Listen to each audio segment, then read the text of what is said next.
문경과 예천하면은 많은 명소들이 있습니다. 예, 그래서 예. 이제 많은 관광객들이 찾고 있습니다만은 좀 더 머물러 갈 수 있는 체리형 관광지로 거듭나기 위해서는 어떻게 해야 할지 후보님이 갖고 계신 그런 구상안을 듣고 싶습니다. 제가 갖고 있는 구상안보다도요, 네. 이 문경도 그렇고 예천도 그렇고 우리나라 어느 시군에 비교를 해서도 아주 특혜의 그 아주 자연 경관을 갖고 있습니다. 예를 들어서 문경 세제 그러면 우리나라 사람 그 뭐 초등학교 학생들도 다 압니다. 그래서 예천도 마찬가지로 해령 프로그램 이제는 이름이 많이 나고 해가지고 많은 사람들이 이제 알고 있고, 이러한 자연 유산, 이건 뭐 하늘이 주신 거죠. 이러한 것을 살려낼 수 있는데 요사이는 뭐 길이 좋고 이렇게 되니까 좋다고 해서 왔다가 가버리거든요. 네. 가면은 체류형이 될 수 없고 와서 그 공원 입장료 정도밖에 안 받으니까 그 주변에 있는 상가의 식당에 밥 먹는 것과 뭐 입장료 정도 수입밖에 되질 않습니다. 그러면 이걸 어떻게 해서 이분들이 오셔가지고 여기에서 남아서 뭐 하루 이틀이나 2, 3일 머무르게 할 수 있는가, 이러한 것들 우리는 연구를 해서 만들어 나가야 됩니다. 우선 젊은 사람들이 서울 지역이나 인구 많은 곳에서 와서 뭐 젊은 사람들은 자연 탐구도 아주 그 관심이 많고 뭐 시대 자체가 그렇지 않습니까? 앞으로 우리가 옛날에 농경사회에서 원시사회에서 농경사회, 농경사회를 거쳐 산업화사회, 산업화사회에서 정보통신사회에서, 정보통신사회에서 오늘날에 있어서는 문화예술관광, 이러한 것을 이해 못하면은 그 국가경영 자체도 어려울 정도로 어떤 정당 같으면은 집권을 하기도 어려울 정도의 그런 위치에 문화관광이 지금 들어가 있습니다. 네. 21세기에 들어와서 어떤 그 전에 그 근육질 시대에서 이제는 여성성, 부드러움 시대, 서로 소통하고 상생하는 바로 그러한 측면에서 우리 문경과 예천을 만들어 나가야 되거든요. 젊은 사람들이 와서 머무를 수 있는 우선 값싸고 깨끗한, 그건 일본 같은데 이제 가서 이렇게 둘러보면 벤치마킹이 될 것 같은데 해서 아유 하룻밤이라 자고 갈 수 있는 숙소 같은 것이라든지, 그렇지 않으면 제주도 같은 데서, 원래 제주도 올레길이란 말 요사이 와서 사람들이 전부 올레길 해서 뭐 대강 알지만 올레길이 뭔 뜻인가도 우리 몰랐지 않습니까? 그것과 마찬가지로 제주도에서도 그런 길은 있었지만은 새롭게 하니까 그게 이제 유행어가 되고 했는데 우리는 제주도보다도 조금 더 그 못 미치지 않는 그러한 자연유산을 갖고 있으면서 거기에 대한 시도를 한 적이 없거든요. 그래서 이제 그러한 것을 문경세제 일원이나 그렇지 않으면 예천 회령포나 학가산 일원 이쪽 그 명봉사 일원 해서 그러한 길을 만든다든지, 길을 만들고 아무리 자연이 아름다워도요, 좀 전에 말씀드린 숙소가 편하지 않으면 사람들이 머물질 않습니다. 그래서 아주 아름답고 거기에 그 자연을 절대로 훼손하지 않는 그런 한도 내에서 그러한 기반을 조성해서 있는 그대로, 자연은 있는 그대로 보여드리고, 네. 그 다음에 와서 체류할 때는 아주 편하고 싸게, 그래서 문경 가면은, 예천 가면은 하룻밤 자고 오고 싶다, 이러한 것을 우리 스스로가 만들어 나가야 된다고 생각합니다. 많은 지역민들께서 이번 총선을 계기로 해서 좀 더 살기 좋은 지역, 또 일자리가 넘쳐나는 지역이 되길 원하고 계실 텐데요. 그런 의미에서 문경과 예천에 일자리를 창출할 수 있는 그런 보관이 있으신지요? 이게 매번 선거 때마다요, 국회의원 후보자들 특히나 또 뭐 시장 군수 후보자도 가끔은 큰 소리를 치고 그렇게 합니다만은, 지금 제가 여기에서 무슨 기업을 뭐 대기업을 몇 개 유치해 가지고 일자리를 수천 개 늘리기 위해서 간단합니다. 그냥 말씀드리면 되는데 실현 불가능한 것들은 말씀드릴 수가 없지 않습니까? 근데 우리가 사실은 우리 현실을 직시해야 되는 것이, 일자리 창출이 이제 최종 목표지만 그렇게 해서 이제 우리가 인구를 늘리고, 우리가 지금 문경이 인구가 8만이 안 되고 있습니다. 예천이 5만이 안 되고 있습니다. 그러면서 오늘 또 조금씩 줄기도 하고 답보 상태에 있고 이러한 것들이 이제 일자리 때문에 그런 것인데 이게 악순환의 연속인데 네. 일자리가 없다 보니까 인구가 줄어들고 또 일자리 때문에만 줄어드는 것이 아닙니다. 여러 가지 사회 복지시설 엄마들이 아이들 키우는데 예를 들어서 한 가지 예를 들면은 지금 어린이 그 보육원 있지 않습니까? 보육원들이 문경도 여러 군데 있고 예천도 여러 군데 있고 많은데 어린이집 네.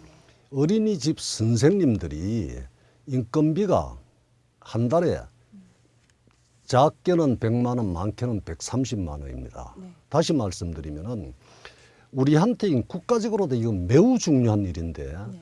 이 중요한 일에 그 사이에 국회의원하고 시장하고 군수한 사람들은 그냥 자기들 숫자 채우기에 급급했지 왜 제가 중요하다 그런가 하면은 아이들 없는 국가가 어디 있습니까? 아이들 없는 시가 어디 있고 아이들 없는 군이 어디 있습니까?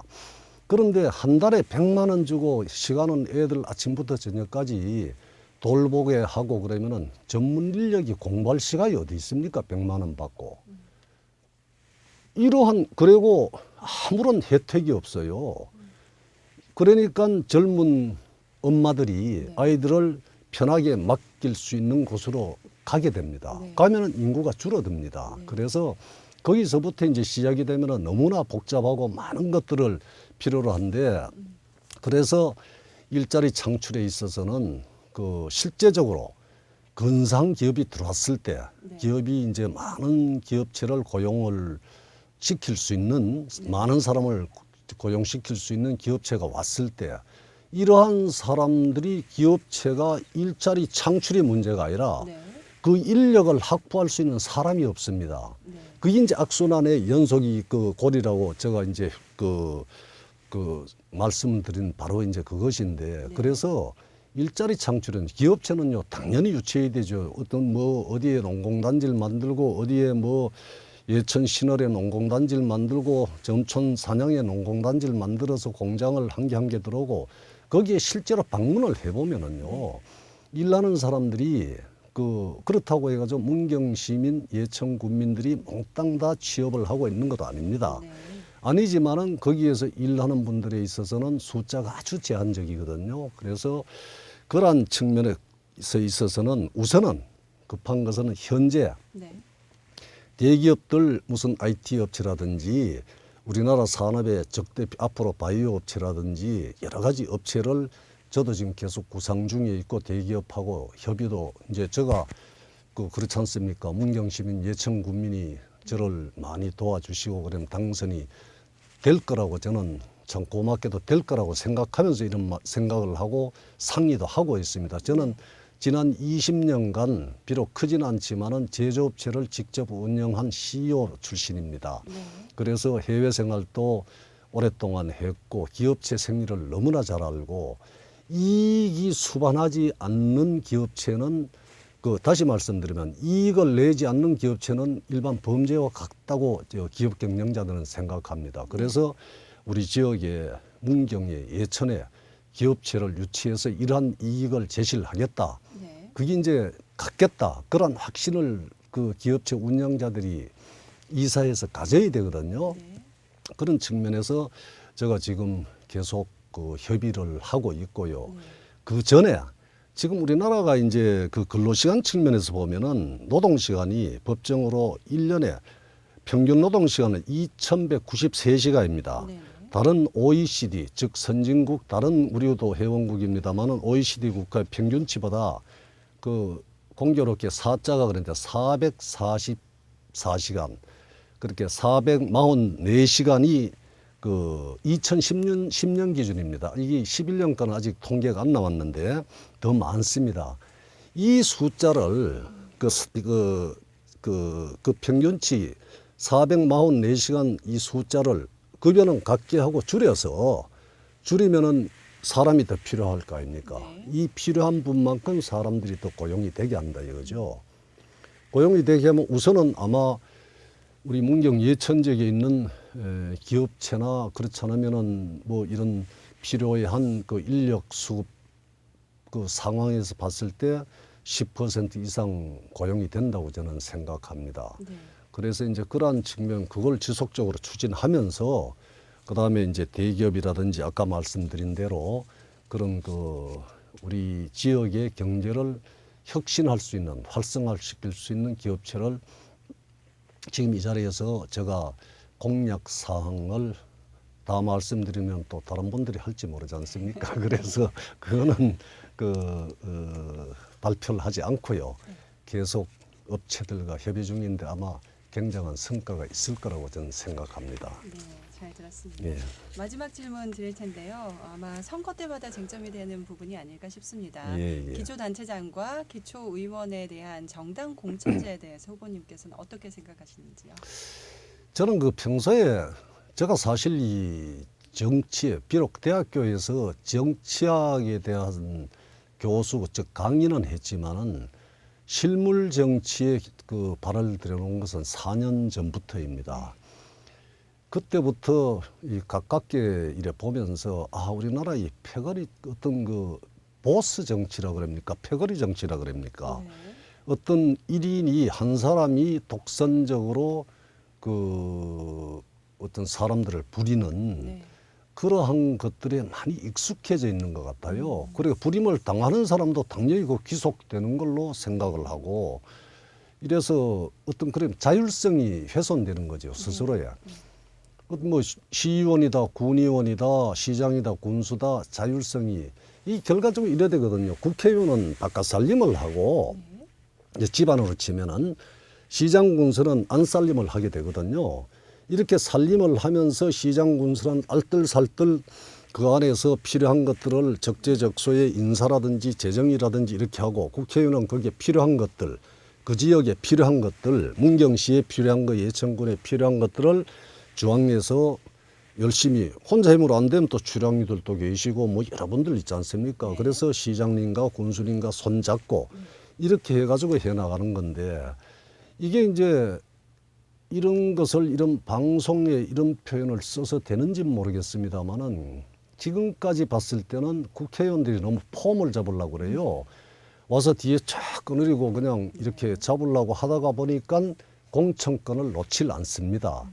저는 그게 그 사람들은 그 다음번 선거를 담보를 하기 위해 가지고 그렇게 하는 게 맞다고 생각하는지 모르지만 기본적인 권력이란 것은 그런 데서 나오는 것이 아니고 자기가 국회의원으로서 책무 며칠 전에 어젠가 그제 신문 보니까 어떤 국회의원 현재 국회의원이 그 불출마 선언을 하면서 고민을 많이 했다면서 그 한 줄에 자기의 국회의원의 권한이 200가지가 된답니다. 네. 신문에. 저는 뭔지 뭐 도저히 제가 정치학 책에서 배운 걸로는 절대로 200가지가 될 수가 없는데 그렇다고 했는데 어쨌든 거기에 국회의원들이 너무 자기의 마음을 함몰시켜져 있다 이거죠. 그렇게 되다 보니까 대장 노릇을 하려고 그러고 보수 노릇을 하려고 그러고 이렇게 되다 보니까 이제 그 공천권을 놓지 않는데 저는 지방자치의 활성화를 위해서요. 그 지역은 그 지역에서 책임지고 국회의원은 그 지역의 바깥 대표로서 네. 병풍막이를 하고 힘을 만들어주고 중앙에 가가지고 누구 하고라도 네. 머리를 맞대고 논의하고 뭐 싸울 때는 뭐 토론을 하고 그래 해서 하는 게 그게 맞다고 생각합니다. 그래서 결론적으로 말씀드려서 저는 시장 군수와 시의원, 구의원의 국회의원이 공천권 행사는 바람직하지 않다고 생각합니다. 네, 잘 들었습니다. 오늘 김수철 국회의원 예비후보와 함께 문경 예천 지역의 각종 현안과 또 발전을 위한 구상에 관해서 들어봤는데요. 지역을 위해서 뛰고자 하는 지금의 각오가 흔들림 없이 계속해서 이어지기를 많은 지역민들께서 바라고 계실 겁니다. 네, 남은 기간 동안 열심히 활동하셔서 만족스러운 결과 얻으시길 바라겠습니다. 오늘 함께 해주셔서 고맙습니다. 예, 잘하겠습니다. 고맙습니다. 고맙습니다. 예.